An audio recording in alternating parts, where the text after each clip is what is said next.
mynews.studio.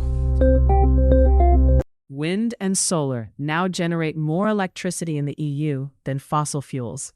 The big question is, can this momentum keep going?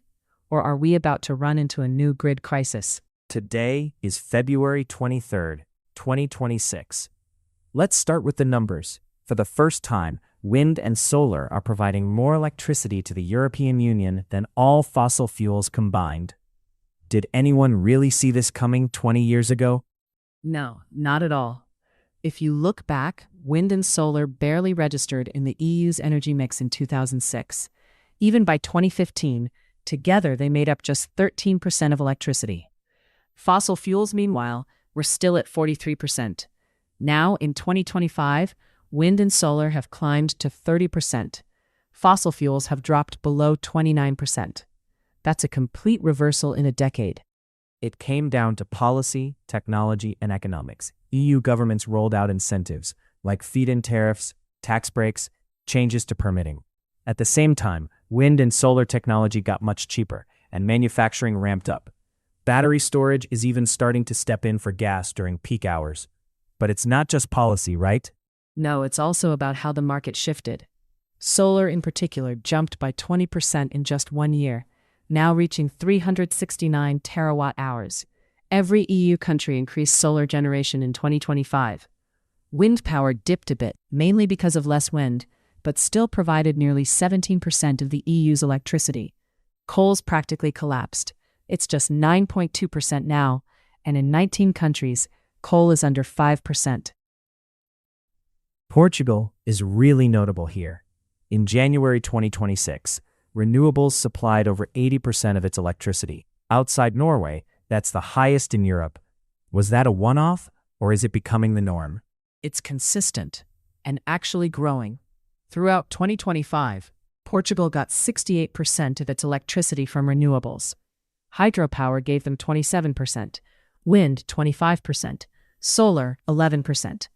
What's striking is grid stability. There were 210 separate hours in January when renewables covered all electricity demand, even during storms or peak demand.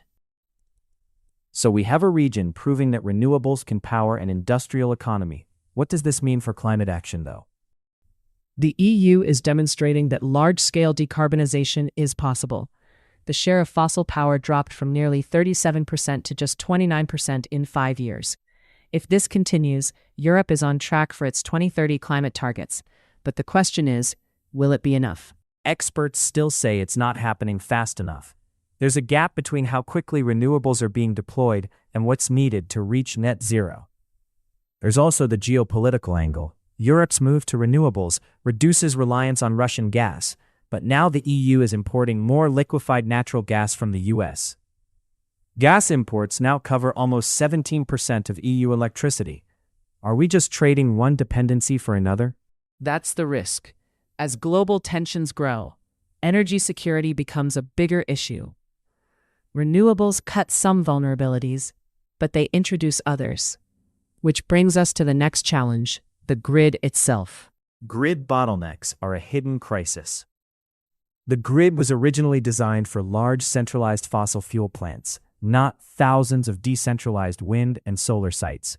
In 2024, congestion cost the EU €9 billion, and 72 terawatt-hours of renewable electricity were wasted, curtailed, because of bottlenecks. The European Commission estimates that €584 billion need to go into grid upgrades by 2030. If not, the EU will keep wasting clean energy and could fall short of its climate goals. Is technology alone enough, or does infrastructure need the same attention? Let's pause and look at what policies enabled this shift. Was it just about subsidies? It was broader than that.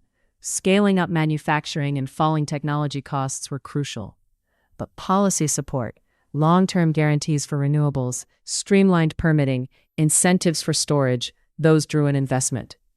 Battery storage is now starting to replace gas at peak times and help stabilize prices. What about jobs and the economy? Does this shift help or hurt overall? It's a mixed picture. Renewables do create new jobs, but they're not always in the same regions where fossil fuel jobs are lost.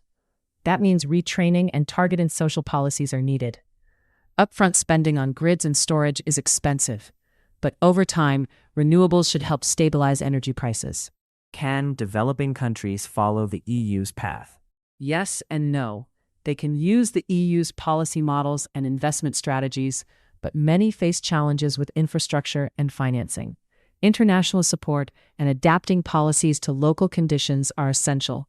Is there a universal solution? No, but the EU's progress points the way. Still, only 14 out of 27 EU countries have renewables ahead of fossil fuels. Eastern Europe is still mostly fossil-based, though solar is picking up. And last year, gas generation actually rose because hydropower output fell. Dry conditions meant less water. So, does this mean batteries and cross-border grids are urgent priorities? Absolutely. Without more storage and stronger interconnections, Europe will keep relying on gas. Portugal is targeting 80% renewables this year and 93% by 2030, mainly through offshore wind and hydrogen. Other countries face big technical and financial hurdles to catch up. So, what's the real takeaway here for listeners? The EU has shown that a large economy can switch to clean energy quickly, but the job isn't finished. Infrastructure, investment, and collaboration matter as much as the technology itself. For anyone following along, Europe's progress is both proof and a reminder. The wind turbines and solar panels are only the beginning. The grid behind them is just as critical. That's our deep dive for today. Wind and solar have overtaken fossil fuels in the EU, but there's still a lot to watch. Thanks for joining us. Thank you for listening. This episode was powered by mynews.studio. Try it now for free.